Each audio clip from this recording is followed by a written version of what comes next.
Welcome to the deep dive. We're absolutely thrilled to have you here with us today. Definitely. It's a big one today. It is. And right off the bat, if you haven't already, please make sure you hit that like button and subscribe to the show. It really, really helps us out. Yeah, it ensures you never miss out on these long-form explorations of the ideas that are actually shaping our world. Exactly. So today we have a mission that is uniquely tailored for a very specific listener. Mm-hmm.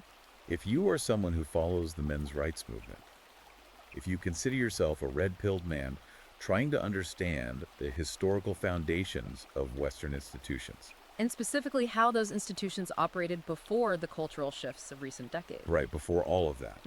If that's you, this deep dive was designed explicitly for you.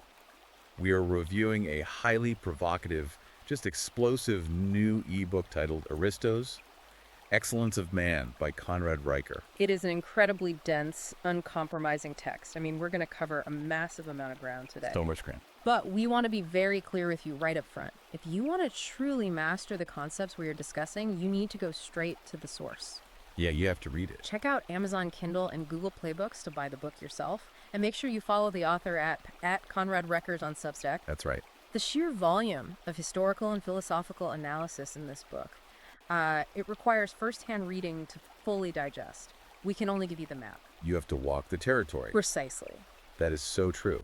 Now, before we go any further, we have to establish a crucial ground rule for today's discussion. The impartiality mandate. Yes, the impartiality mandate. The source material we're unpacking today contains highly charged, highly polarized political content. It takes direct, unapologetic aim at left-wing, feminist, and Marxist ideologies. It pulls absolutely no punches. None. So as your guides on this deep dive, both of us must state unequivocally, we are not taking sides. We are not endorsing the viewpoints, the politics, or the conclusions of the author. Our mission today is solely to impartially report, unpack, and convey the ideas contained in Riker's manifesto. We are here to map out his arguments so that you, the listener, can understand exactly what is being claimed. And why it's resonating so strongly with his audience. Exactly. Our job is analysis, not advocacy. We're just holding a mirror up to this text. Yep. And the core thesis of Riker's book is this sweeping historical and philosophical argument. He posits the idea that Western excellence was built on objective truth, rigorous logic, and a specifically masculine biological drive to compete and build. And he claims that architecture didn't just naturally erode. Right. According to Riker, this foundational architecture has been systematically captured and dismantled by what he terms a gynocentric female-coded leftism. An ideology that prioritizes equity and feelings. Equity, comfort, and feelings over merit, objective standards, and competence. Okay, let's unpack this. Riker doesn't just start with modern politics, which I found really No, fascinating. It goes way back. Yeah, he doesn't just jump into, like, Twitter debates or campus protests. He goes all the way back to the ancient Greeks to define the baseline of what we have supposedly lost. He builds the entire book around this concept of Aristos. Where does this come from? To understand the book, you really have to understand Aristotle, specifically his Nicomachean Ethics, which was written around 340 BC. Ancient history. Literally. Riker leans heavily on Aristotle's definition of arete, which generally translates from ancient Greek to virtue or excellence. But not in the modern sense. No, Riker points out that it's not excellence in the way a modern participation trophy implies. It is fundamentally teleological. Hold on, for listeners who didn't major in philosophy, let's break down teleological. What exactly does that mean in the context of human behavior or excellence? Great question. Teleology is the philosophical study of nature by attempting to describe things in terms of their apparent purpose, their directive principle, or goal. Okay. Riker uses this brilliant analogy of sword to explain this. The teleology, the inherent designed purpose of a sword, is to cut. Therefore, a sword's excellence, its iranto, is its ability to cut with maximum efficiency and precision. It is an objective reality of physics and metallurgy. It either cuts or it doesn't. Exactly. A dull sword is not just differently abled or valid in its own way. It is fundamentally failing its purpose. It is objectively bad at being a sword. I see. And Riker applies that exact same ruthless objective standard to human beings, specifically to men. Precisely. Riker argues that man possesses the unique faculty of reason, of logos. Therefore, human excellence is the ruthless, uncompromising fulfillment of that rational potential. It's binary for Riker. You're either functioning or you're not. You are either functioning efficiently, achieving your potential, or you are dysfunctional.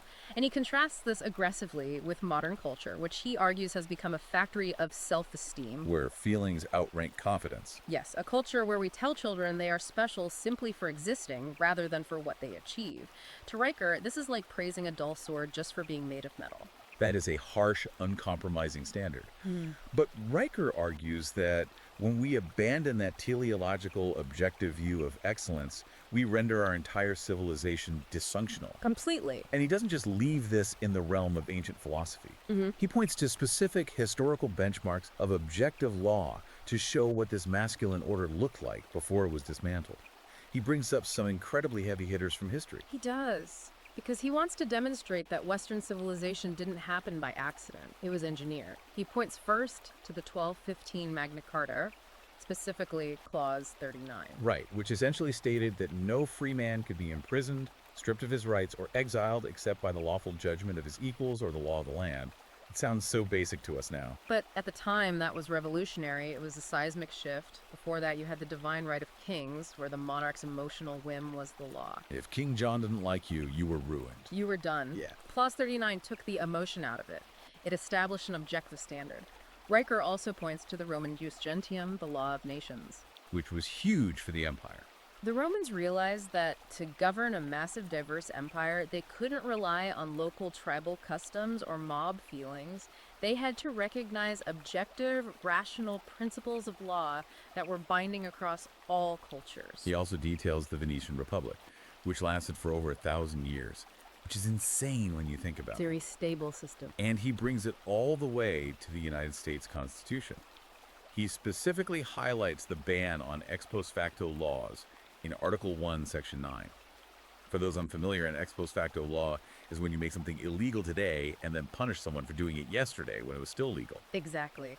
And what's fascinating here is why Riker believes these specific systems succeeded for centuries. He doesn't view the Roman Republic or the Venetian system as perfect, flawless utopias. Yeah. He views them as highly engineered machines. They were designed specifically to filter out the emotional passions of the mob through objective institutional checks. Like a structural firewall against human nature. Yes, a firewall. Take the Roman Republic. It had consuls for decisive action, a senate for aristocratic deliberation and wisdom, and assemblies for the populist energy of the plebeians. Friction. Built-in friction. It was a system designed to pit brute force, aristocratic caution, and populist rage against each other, creating a friction that resulted in stable, rational governance. And the Venetian Doge, too, right? Yeah, their leader was so heavily constrained by councils and procedural locks that stability prioritized institutional excellence over charismatic, emotional leadership. And Riker's argument is that the U.S. founders, acting on Enlightenment rationalism, built similar firewalls against what he calls the tyranny of feelings. You can't punish someone for a crime that wasn't a crime when they committed it, the ex post facto ban, because that's just vengeance. It's just an emotional reaction to a current event. Right. The law, as Riker says, must be a stone wall, not a net that shifts with the wind. But this is where the book takes a sharp turn into the modern era. He argues that this stone wall has been torn down by what he terms the feminist reformation of reason. This is a pivotal concept in the book. He argues that the foundational epistemology, how we even know what is true, has been hijacked. And he uses a very specific modern example to illustrate this collapse, which I think a lot of our listeners will remember, the 2015 Yale Halloween costume controversy. Yes, that incident serves as his prime, real-world example of the tantrum replacing logos. Let's give some context for that. Right, so at Yale, an administrative committee sent out a memo policing students' Halloween costumes, warning them against cultural appropriation. Right. Nicholas and Erica Christakis, who were faculty members acting as heads of a residential college, sent an email gently pushing back. Very gently. Extremely gently. They simply suggested that college students are adults who should be able to choose their own costumes, and if someone is offended, they should talk to each other rather than relying on administrators to ban things. It was very mild, academically phrased defense of free expression and individual agency, but the reaction was explosive. Explosive is the word. Nicholas Christakis was surrounded in a courtyard by a mob of screaming students. They weren't debating him. No. They were cursing at him, crying, demanding his resignation, and shouting that his job wasn't to create an intellectual space, but to create a home where they felt emotionally safe. It was wild video footage. It was. Riker views this not as a debate about etiquette or costumes. He views it as a violent, emotional uprising against the very concept of rational discourse. The mob literally shouted down logic with pure, unadulterated emotion. And Riker doesn't just say, look at these crazy college kids. He actually traces the intellectual roots of this behavior back to a very specific epistemological shift in academia. He points to 1985. Right, a 1985 book called Women's Ways of Knowing by Mary Field Belenky and her co-authors. Riker argues this text, and others like it from that era, became the Bible for dismantling reason. That is a crucial part of his thesis. Riker explains that this 1985 book proposed that traditional methods of inquiry, objective, analytical, detached logic, the scientific method, which they termed separate knowing, were actually tools of patriarchal oppression. Logic itself was oppression. According to them, yes. They argued that logic was a male construct used to dominate. In its place, they elevated what they called connected knowing. And connected knowing is based on what exactly? It's a mode of thought rooted in intuition, subjectivity, personal lived experience, and emotional validation. Wow. Riker argues this philosophy successfully elevated feelings to be a superior form of epistemology to objective facts. If a student feels oppressed, that feeling is treated as an unquestionable academic truth. It effectively turns the American classroom into a therapy session where the most traumatized person holds the most authority. Precisely. He pits this subjective way of knowing directly against Aristotle's law of non-contradiction, which states that a thing cannot be and not be at the same time in the same respect. A statement is either true or it is false. Logic 101. Right. Riker sets up a logical syllogism here to show why he believes this feminist postmodern ideology is entirely self-refuting. Walk us through that, because it's a really tight logical trap he sets up. It really is. Riker points out the fatal flaw in the postmodern feminist epistemological argument. The syllogism goes like this. These theorists posit that all knowledge is socially situated. Yep. They say there is no objective truth, only narratives created by power structures. Therefore, all knowledge is a social construct and entirely subjective. Okay, following so far. But Riker points out the contradiction. If all knowledge is a subjective social construct, then the very claim that all knowledge is a social construct must also be a subjective social construct. Right. Therefore, their own foundational philosophy holds no objective weight. By their own admission, it is just another narrative. It literally saws off the branch it is sitting on. It eats itself. Yes. Yet, as Riker notes with some dark humor, they continue to scream that they are flying, and institutions continue to treat their subjective theories as unassailable facts. That is a fascinating philosophical takedown. But Riker argues that this isn't just an abstract debate happening in faculty lounges.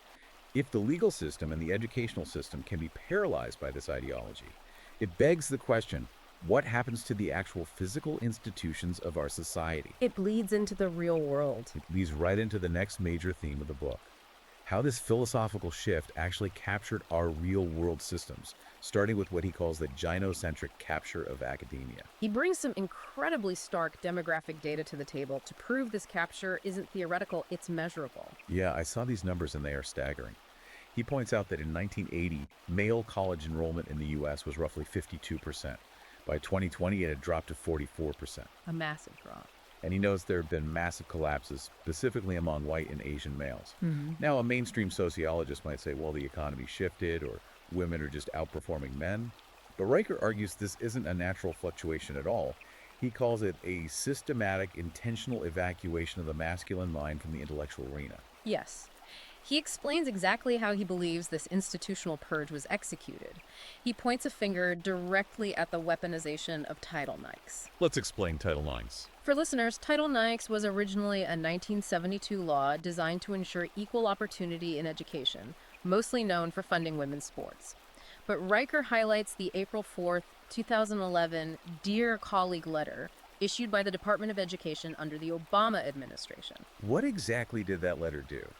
Because Riker frames it as a catastrophic turning point. According to Riker, this directive fundamentally altered campus justice. It mandated that universities lower the burden of proof in sexual assault and harassment adjudications. From what to what? from clear and convincing evidence down to a preponderance of the evidence. That means if a campus tribunal thinks it's 51% likely an assault or harassment occurred, the accused is found guilty. And he argues that this effectively destroyed due process on campus for young men. Correct. Riker claims it created a presumption of guilt based on accusation alone. He describes these university tribunals as star chambers, lacking basic legal protections like the right to cross-examine the accuser or have legal counsel present. Just a total kangaroo court. In his view, the truth became secondary to the narrative of victimhood, creating an incredibly hostile, legally perilous environment for male students, which actively drives them away from higher education. But it's not just the disciplinary process. He also points to the academic standards themselves, specifically the widespread elimination of standardized testing. Over the last few years, hundreds of universities have dropped SAT and ACT requirements. Riker cites decades of psychometric studies demonstrating the high predictive validity of the SAT and ACT regarding a student's actual college performance and general cognitive ability. They work. They do work. He argues that by eliminating these requirements, the academy intentionally blinds itself to objective metrics of competence. And why would they do that? Why throw out the data? Because, in his view, the institutions have been captured by an ideology that views objective tracking, meritocracy, and masculine competence as inherently patriarchal and oppressive. So the test itself is the problem. Exactly. If objective tests show disparities between groups, the new academic mindset says the test itself must be racist or sexist. Therefore, you kill the messenger. You destroy the thermometer because you don't like the temperature it's reading. He gives a crazy example of this with California's 2021 mathematics curriculum framework. I had to read this section twice.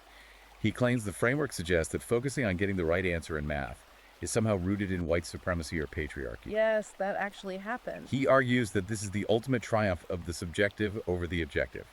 As Riker says, you cannot have subjective calculus. 2 + 2 = 4, regardless of your emotional state or your cultural background. By lowering standards to enforce an artificial equity, he argues institutions are effectively telling students that mediocrity is a virtue. And this dismantling of merit doesn't stop at the campus gates. It bleeds directly into the legal system. Riker details a profound shift in Western jurisprudence from the classical liberal idea of equality of opportunity to the Marxist adjacent idea of equality of outcome. This is a huge distinction. Let's dig into that. He uses Title VII of the Civil Rights Act of 1964 as a primary example. Originally, Title VII was intended to prevent intentional discrimination. You can't refuse to hire someone because of their race or sex. That is equality of opportunity. Which everyone agrees with. Right. But Riker argues this clear, objective standard was twisted by activist courts into the doctrine of disparate impact. I've heard this term. Can you explain how disparate impact works in practice? Under disparate impact theory, even if a policy is completely neutral and objective, like requiring a certain score on a math test for a promotion or a certain physical strength standard to be a firefighter, if one demographic group fails to meet that standard at higher rates than another, the policy itself is deemed discriminatory. Wow. So intent doesn't matter. It doesn't matter if there was zero racist or sexist intent. The state essentially forces the institution to lower the bar until the outcomes are perfectly equal. So if a fire department says you need to be able to drag a 200-pound dummy out of a burning building to get the job, and fewer women can pass that test than men, the test is ruled illegal under disparate impact. Exactly. And Riker calls this the death of meritocracy and the legal enforcement of mediocrity. He argues it prioritizes political optics over human lives because in the real world, fire doesn't care about disparate impact. It really doesn't. He also brings up a very recent Supreme Court case, the 2020 ruling in Bostock v. Clayton County. Yes. In Bostock, the Supreme Court ruled that the Civil Rights Act's prohibition on sex discrimination also covers sexual orientation and gender identity. Riker argues this was an act of extreme judicial activism. Because it wasn't in the original text. Right. He claims textualism was hijacked to embed modern gender identity theory into federal law without legislative approval. Why does he view this as so destructive to his concept of objective law? Because he views it as the state mandating that citizens affirm a biological fiction. In Riker's framework, biological sex is an objective reality. By legally conflating sex with internal gender identity, he argues the state is forcing society to participate in a lie that erases necessary teleological biological distinctions. He connects this international trend to The European Union's Corporate Sustainability Reporting Directive, too, right? Yes, which forces companies to report on their diversity and inclusion metrics, essentially prioritizing political compliance and social engineering over economic competence and shareholder value. It's a massive systemic capture. But Riker doesn't just rely on corporate policies or Supreme Court rulings to make his point.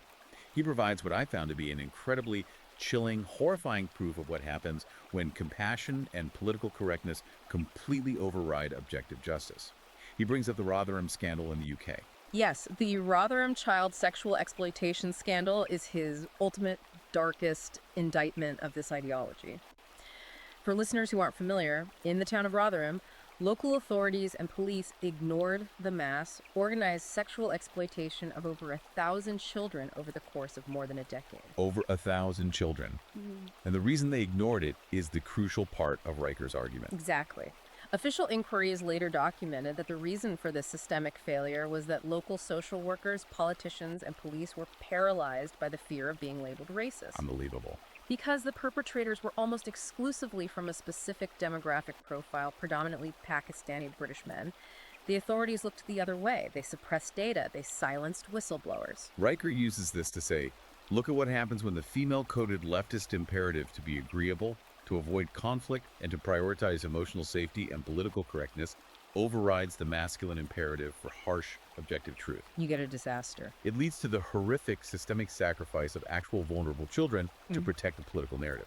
It is a devastating example, and he uses it to argue that this ideology isn't just annoying or misguided, it is actively dangerous when institutionalized. Which transitions us perfectly into the next major pillar of Riker's argument. If the legal system can be paralyzed by this ideology, it begs the question, what happens to objective truth itself? Riker actually argues this same mindset has completely infiltrated the hard sciences. He claims the left isn't just attacking legal standards, they're attacking the very concept of biological reality. He does. And he uses some incredible academic scandals to prove his point, starting with the humanities.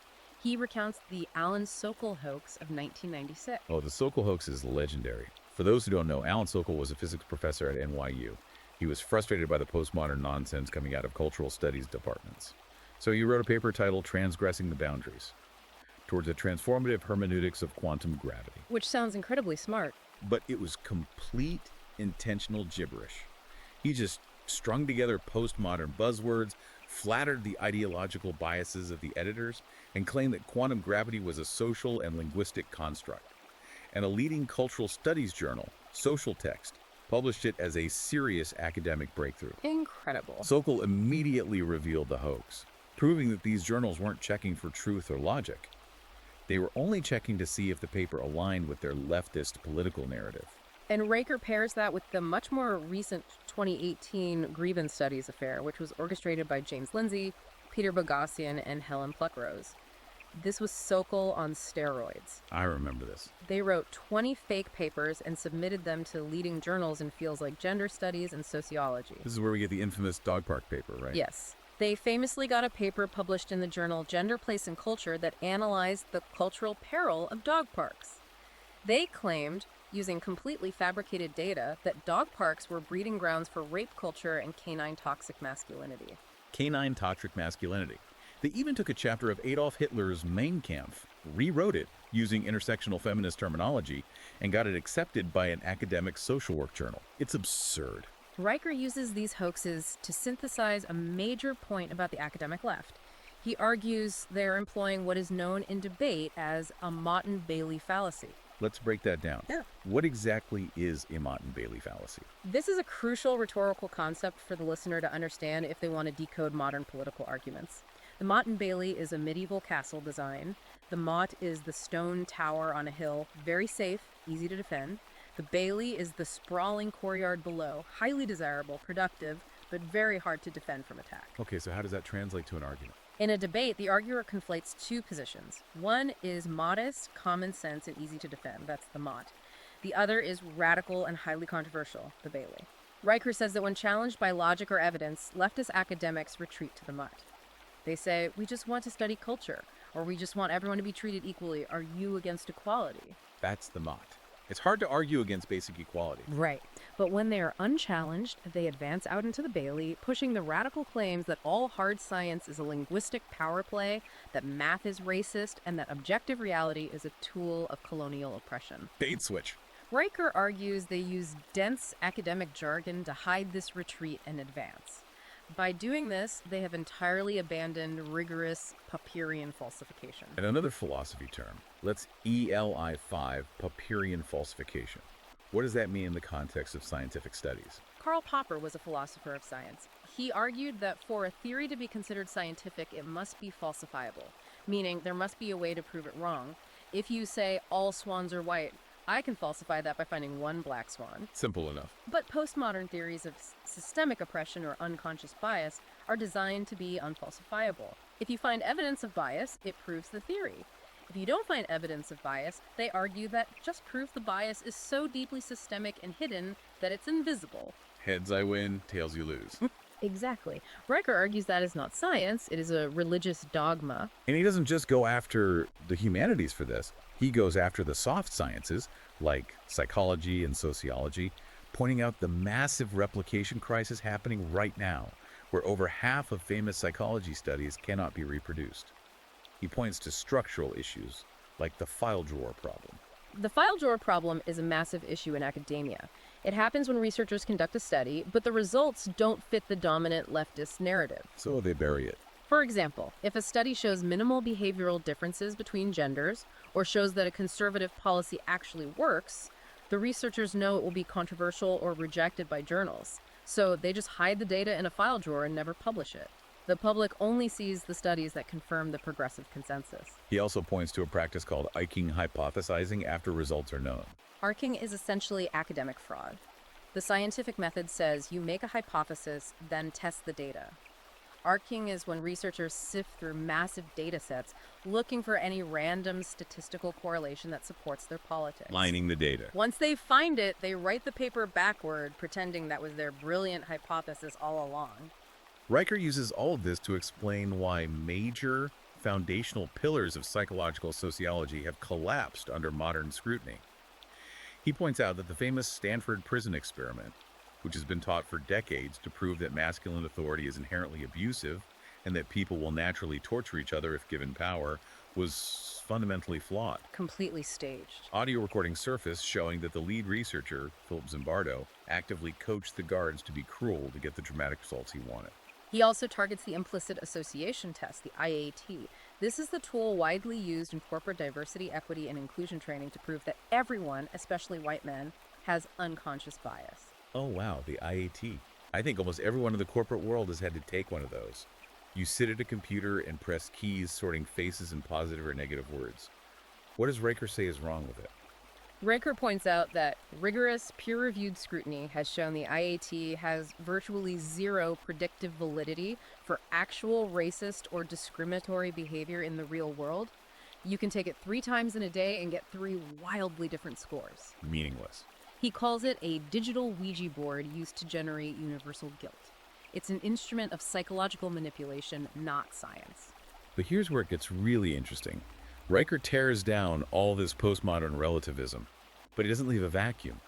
He replaces it with what he calls the biological imperatives of excellence. What's fascinating here is that Riker anchors his entire worldview in hard biology, specifically the role of testosterone. The modern cultural narrative often frames testosterone as a toxin, literally using the phrase toxic masculinity. Right, they treat it like poison. It's treated as an evolutionary mistake that causes wars and violence. Riker argues the exact opposite. Testosterone is the fundamental driver of human civilization. And he brings receipts. He cites a 2007 study by Apicella regarding professional baseball players. The researchers measure the facial masculinity of the players, which is a highly accurate morphological indicator of prenatal testosterone exposure. The study found a direct correlation. Players with wider, more masculine faces achieved 17% more strikeouts as pitchers and hit more home runs. It objectively enhances physical performance and competitive drive. But it's not just physical brute strength. He cites a crucial 2014 study by Van Anders showing that testosterone levels directly predict motivation for status-seeking behaviors, not mindless, chaotic aggression. This is a vital distinction. Yes. When a high-status man is challenged, Riker explains, his biology doesn't gear him up for a bar brawl. It gears him up for a strategic chess match. Testosterone fuels the ambition to build, to lead, to innovate, and to dominate the environment. It is the fuel of the entrepreneur, the explorer, and the philosopher. It is the foundation of human progress. To explain the deep evolutionary root of this, Riker details Robert Traver's 1972 parental investment theory. Because females invest so much more heavily in reproduction, 9 months of gestation, years of lactation and vulnerability, they're evolutionarily forced to be the choosier sex. Males who invest very little biologically in the act of reproduction must compete intensely for access to those females. Riker argues this biological asymmetry created the male gladiator dynamic. Men had to prove their worthiness, their artet, to pass on their genes. And here is Riker's profound leap. He argues this competitive drive didn't disappear when we put on suits and built cities. It simply mutated. The arena just changed. Exactly. The drive to hunt the mammoth became the drive to conquer the stock market, to split the atom, to paint the Sistine Chapel. The pursuit of excellence is a biological imperative. But Riker claims there is a massive, coordinated institutional censorship campaign to hide these biological truths from the public because they completely destroy the leftist blank slate narrative. He details the historical persecution of E.O. Wilson, the legendary Harvard biologist. In the 1970s, Wilson simply suggested that biology and evolution influence human behavior. And they destroyed him for it. For that, he had pitchers of water dumped on his head at conferences and was smeared as a fascist by Marxist academics. Riker brings this right up to the modern era, pointing to the 2017 firing of James Damore at Google. Damore wrote an internal memo citing mainstream peer-reviewed evolutionary psychology to explain why there might be sex differences in the preferences of men and women regarding tech jobs. He didn't say women couldn't code. He said they, on average, preferred different types of work due to biology. For stating biological reality, he was fired and globally smeared. He also points to the Caster Semenya controversy in Olympic track and field. Semenya, who has a difference in sexual development resulting in male-typical testosterone levels, was dominating female track events. Riker claims the World Athletics Organization initially tried to ignore the biological reality of testosterone's massive performance-enhancing effects in the name of inclusivity. He argues that prioritizing the emotional inclusion of one athlete effectively destroyed the objective reality of fair competition for thousands of biological women. This deep biological divide moves us perfectly into Section 4, the psychological and rhetorical battlefield. Having established that men and women, and by extension the masculine right and the feminine left, have different biological imperatives, Riker attempts to map the neurological and moral differences between these political camps. He relies heavily on the work of social psychologist Jonathan Haidt, specifically his moral foundations theory. All right. Haidt posits that humans have 6 innate moral taste buds. Just like we can taste sweet, sour, and salty, we evolved to sense 6 moral dimensions: care versus harm, fairness versus cheating, loyalty versus betrayal, authority versus subversion, sanctity versus degradation, and liberty versus oppression. Riker takes this framework and runs with it. Riker's interpretation is that the conservative mind, or what he calls the Aristos mind, utilizes all 6 of these foundations. They care about harm, but they balance it with respect for authority, loyalty to the in-group, and a sense of sacredness or sanctity.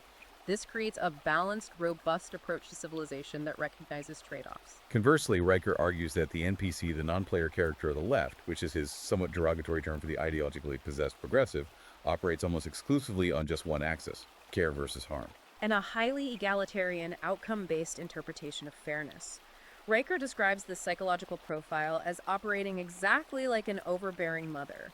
Because the left largely rejects the moral foundations of loyalty, authority, and sanctity, Riker claims they literally cannot grasp the concept of hierarchy as being natural or necessary. They just see it as oppression. To them, all authority, all boundaries, and all traditional structures are merely oppression designed to cause harm. He dives deep into psychology here, moving from Haidt to Carl Jung. He brings up Jung's concept of the shadow. For listeners, the shadow is the dark, repressed part of human nature, our capacity for aggression, tribalism, selfishness, and cruelty. Riker argues the fatal flaw of the modern left is that they refuse to integrate the shadow. They pretend human nature is inherently good, a blank slate corrupted only by capitalism or patriarchy. And Jung warned that whatever you repress does not disappear. It controls you from the unconscious. Because progressive leftists repress their own capacity for aggression and bias, Riker argues it manifests in 2 destructive ways. First, as what engineer Barbara Oakley terms pathological altruism. What is pathological altruism? It's an instinct to help that is so unmoored from rational boundaries that it actually causes catastrophic harm. Riker views the modern welfare state, or policies like decriminalizing hard drugs in cities, as pathological altruism. It's a hyper-nurturing instinct that refuses to hold people accountable. It eventually smothers the recipient, destroys their agency, ruins the city, and destroys the incentive for excellence. And the second way this repressed shadow manifests is through violent projection. Because the left denies they have any darkness inside them, they violently project all evil onto their political enemies. Riker uses the 2017 incident at Evergreen State College with Brett Weinstein as the ultimate terrifying example of this violent projection. This is a wild story for those who haven't heard it. Brett Weinstein was a progressive, Bernie Sanders supporting biology professor at Evergreen. The college held a day of absence, which historically meant minority students stayed off campus to highlight their contributions. But in 2017, the organizers inverted it.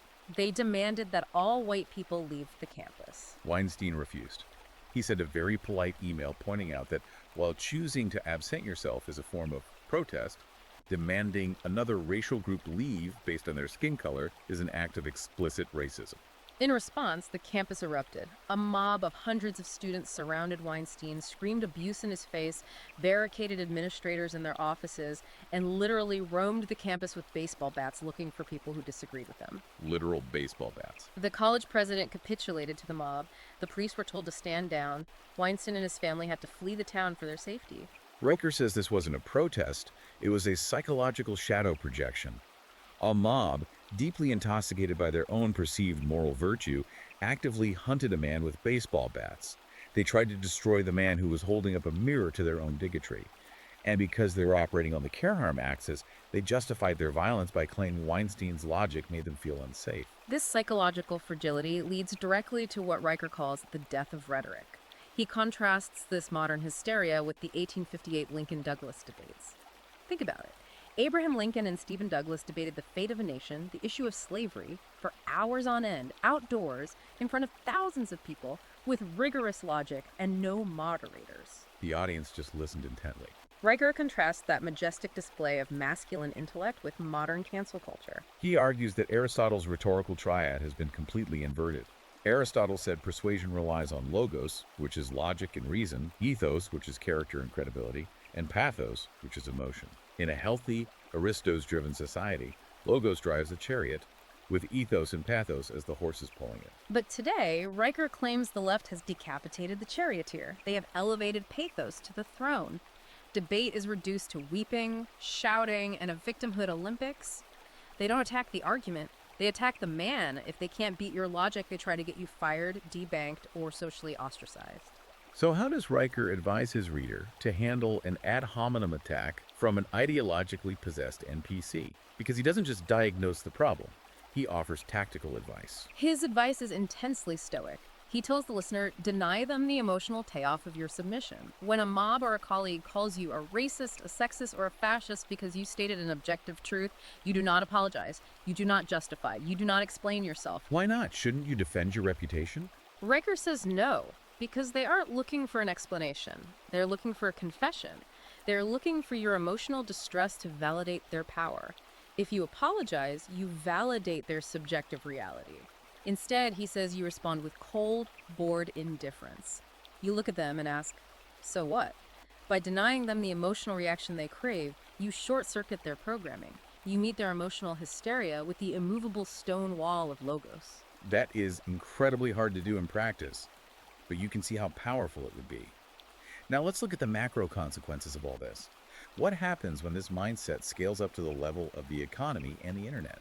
Riker provides a highly contrarian view of the 2008 financial crisis. He does. The conventional narrative, the one we all learned, blames predatory capitalism, greedy Wall Street bankers, and complex derivatives. Riker argues it was actually a failure of social engineering. He traces the root cause to the Community Reinvestment Act of 1977. Okay, I have to push back a little here, or at least ask how Riker justifies this.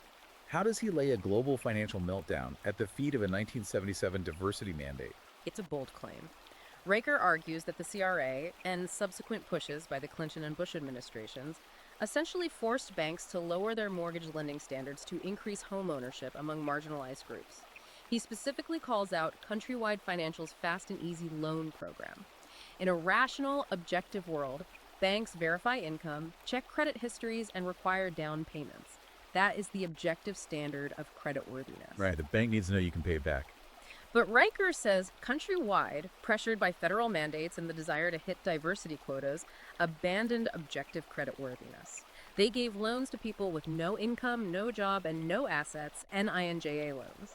They removed the objective standard of merit from the financial equation and socialized the risk through Fannie Mae and Freddie Mac.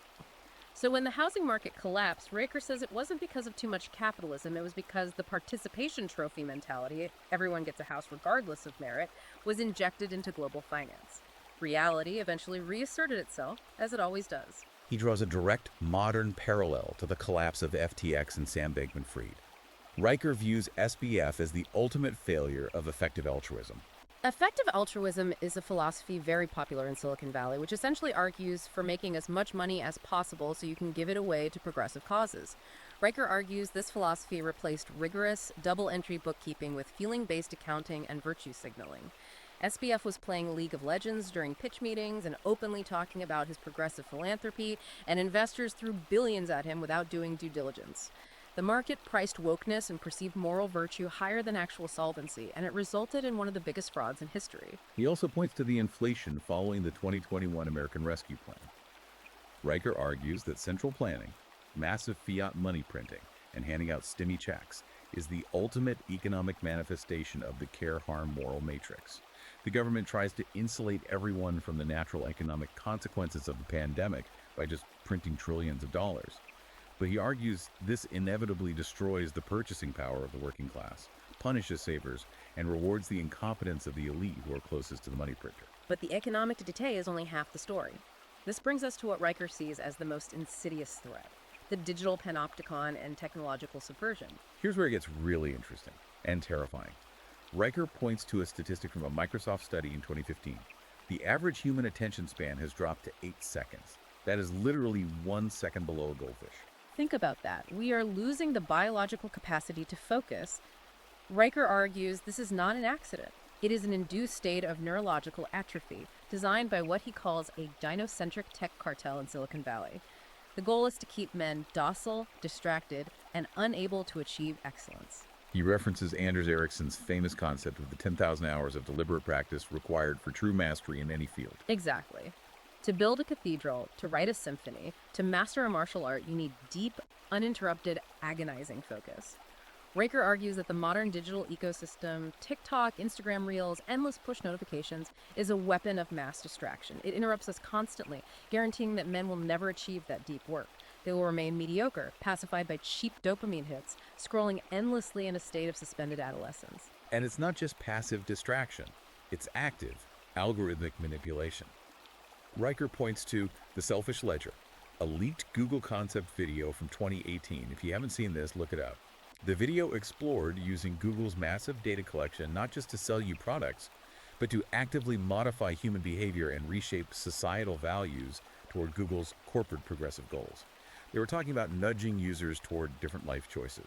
Riker views this as proof of a digital engineering campaign. He also dives heavily into the Twitter files of 2021 as the ultimate vindication of his thesis. When Elon Musk bought Twitter and released internal emails showing how the company was actually operating, Yes. Riker views the Twitter files as absolute, undeniable proof that big tech operates as a ministry of truth. He points specifically to the suppression of the Hunter Biden laptop story right before the 2020 election. The FBI primed tech companies to look for Russian disinformation, and Twitter used that excuse to ban the sharing of a completely true news story by the New York Post. Riker argues this is evidence of the deep state outsourcing its censorship to private corporations to protect a preferred political narrative. he argues that these platforms prioritize harm reduction and safety over freedom of speech. They curate a sterile, artificially safe reality that suppresses the harsh, objective logic of the right in order to protect the fragile feelings of the collective left. We are in the final stretch now. Having diagnosed the disease from the biology up to the algorithms, Riker looks at the macro timeline. He doesn't believe things are just linearly getting worse until the end of time. He believes in historical cycles. Right. He leans on Oswald Spengler, the German historian who wrote The Decline of the West. Spengler argued that history is not an inevitable linear arc toward progress and utopia. Instead, civilizations are organic entities. They have a life cycle: birth, growth, decay, and death. Riker points to the Bronze Age collapse of 11777 BC. In a matter of decades, highly advanced, interconnected civilizations across the Mediterranean just vanished. They didn't evolve. They shattered in a massive systemic failure caused by interconnected fragilities. He compares our current moment to the transition of Rome. Rome went from the virtus, the manly, rugged excellence of the Republic, to the empire of Augustus. Augustus pacified the Roman population with bread and circuses, free grain and gladiatorial games. He neutered their political agency by keeping them fed and entertained. Riker sees a direct mirror in our modern welfare state, universal basic income proposals, and the dopamine-fueled digital distractions of video games and pornography. It's the modern bread and circuses. Riker believes we are deep in the winter phase of Strauss and House fourth turning. For listeners, the fourth turning is a generational theory that posits history moves in 80-year cycles, ending in a massive crisis that destroys the old institutional order and forces a rebuild. He points to the Weimar Republic's hyperinflation in the 1920s Germany as a stark warning. He describes Weimar Berlin as a cesspool of degeneracy, rapid inflation, and sexual fluidity that completely destroyed the stabilizing masculine force of the middle class. By destroying the middle class's savings and their cultural norms, it created a massive chaotic vacuum. And Riker points out that nature abhors a vacuum, that chaos inevitably demanded a violent totalitarian correction. Riker is warning his reader that by dismantling objective truth and merit, the West is on the exact same trajectory toward a catastrophic systemic collapse. If we connect this to the bigger picture, Riker isn't just a doomer. He is offering a very specific, actionable solution for the individual. He calls it the praxis of excellence for the red-pilled man. Since he believes the macroorganism of the state is rotting from the inside out, he advises the listener to stop wasting energy petitioning a broken system. You cannot go your way out of a civilizational winter. You must build the inner citadel. This concept is straight out of the classical Stoics emperor Marcus Aurelius and the slave-turned philosopher Epictetus. Riker says you must retreat behind the walls of your own reason. You guard the gates of your perception. You cannot control the madness of the university or the algorithms of big tech, but you can control your own mind and your own habits. He combines this ancient stoicism with Nassim Nicholas Taleb's modern concept of anti-fragility. Anti-fragility is the idea that some things don't just withstand chaos and stress, they actually gain from it. A glass is fragile, it breaks when dropped. A rock is robust, it survives the drop. But a muscle is anti-fragile. When you stress it by lifting weights, it tears and grows back stronger. Riker wants his readers to become anti-fragile. Practically speaking, how does a modern man actually do this daily? Riker gives some very specific lifestyle prescriptions. He does. Building the inner citadel isn't just a metaphor, it's a physical routine. He heavily advocates for practices like the Wim Hof method, deliberate cold exposure, taking ice baths, and hypoxic breathing. Why ice baths? Because it forces biological resilience. It artificially induces a stress response, and by controlling your breath in the freezing cold, you train your mind to remain calm and logical during extreme physical panic. It rewires the brain away from the cheap, unearned dopamine of the digital world and forces you to confront harsh reality. He stresses the absolute necessity of delayed gratification, whether in fitness, finance, or relationships, as the ultimate predictor of success and the hallmark of the Aristos mind. He even advises men to become what he calls samizdat archivists. During the Soviet era, samizdat was the clandestine copying and distribution of banned literature. Riker tells his readers to buy physical copies of the Western canon, Aristotle, Shakespeare, the founding documents. Don't rely on Kindle or the cloud, because algorithms can erase or edit those texts. Preserve Western knowledge against digital censorship in your own home. His ultimate call to action for you, the listener, is to embrace the iron standard of personal sovereignty.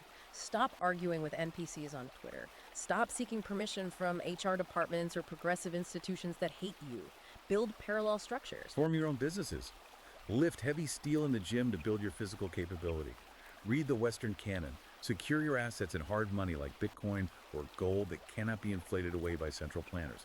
He wants you to become a self-sufficient lifeboat for civilization, so that when the institutional winter finally clears and the current system collapses under the weight of its own subjective contradictions, you are the one left standing with the strength, the capital, and the knowledge to rebuild.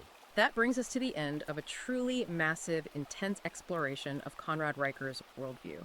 We have covered the philosophical roots of his argument in Aristotle's teleology, the step-by-step capture of educational and legal institutions via tidal nights and disparate impact, the fierce defense of biological realities regarding testosterone and sex differences, the psychological framing of the left's shadow projection, the economic and technological mechanisms of control, and finally, his stoic physical prescriptions for the modern man. It is a lot to process, and as we wrap up, we want to remind you once again of our ground rules. We have acted strictly as impartial guides today. Aristos. Excellence of Man is a highly polarizing, combative manifesto that takes no prisoners. We have unpacked its arguments, explored its historical examples, and defined its terms without endorsing its political conclusions, purely so you can understand the exact architecture of the claims being made by the author. We will leave you with a final provocative thought to mull over on your own as you digest all of this. Riker warns extensively about the nanny state and the progressive left's over-reliance on the care-harm moral foundation. If algorithmic technology and artificial intelligence continue to advance exponentially, eventually perfectly simulating and automating that absolute care and safety for the population, essentially wrapping humanity in digital bubble wrap where no one can ever fail or feel offended, will the pursuit of raw, uncomfortable, physical, masculine excellence become the only verifiable proof of human consciousness left in the digital age? Wow, that is definitely something to think about. To the red-pilled and MRA listeners in our audience, if you want the full, uncensored experience of the arguments we outlined today, if you want to dive into the data and the history for yourself, you need to check out Amazon Kindle and Google Play Books to purchase Aristos, Excellence of Man. And be sure to follow the author directly at Conrad Riker on Substack, Twitter, and YouTube to stay up to date with his ongoing analysis and writing. Finally, please make sure to like this video and subscribe to the deep dive to ensure you never miss our in-depth explorations of the ideas shaping our world. Thanks for joining us for this massive journey. We will see you next time.